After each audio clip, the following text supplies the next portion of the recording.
Dans un contexte d'évolution, de mutation ou de croissance, de plus en plus d'entreprises s'engagent dans une démarche de conception ou de réaménagement de leur espace de travail. Il existe une multitude d'enjeux à cette démarche.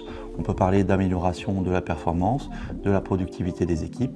On peut également parler du bien-être au travail, ou on peut également avoir cette démarche pour améliorer finalement le climat social de l'entreprise. Il faut garder à l'esprit que finalement cette démarche de conception doit rester l'opportunité de repenser l'organisation du travail et plus globalement les conditions de travail d'une entreprise.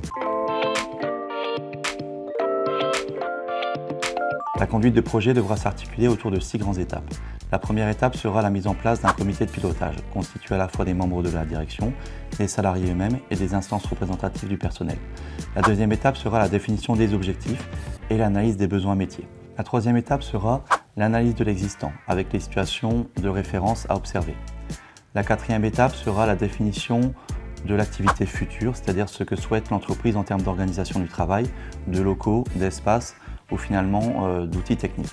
La cinquième étape sera la validation des décisions du comité de pilotage. Ces décisions seront en lien avec les outils techniques, mais aussi avec l'organisation du travail et l'environnement de travail. L'étape numéro 6 sera la phase d'évaluation. Cette étape permettra de voir s'il y a des ajustements à effectuer en fonction des retours terrain des salariés et si les décisions prises en amont ont pu porter leurs fruits.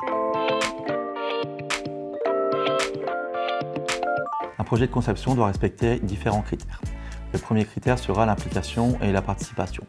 Il faudra mettre en place une démarche participative avec les salariés, les instances représentatives du personnel et les membres de la direction.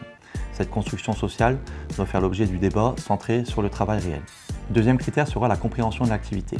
On devra s'attacher à comprendre comment l'activité s'articule et penser les espaces de travail futurs en lien avec cette activité et ceux qui l'exercent. Le troisième critère sera l'adaptation du travail à l'homme. Ce projet de conception devra s'appuyer sur le fait d'adapter le travail à l'homme et d'être toujours en recherche de compromis entre la santé des salariés et aussi la performance de l'entreprise.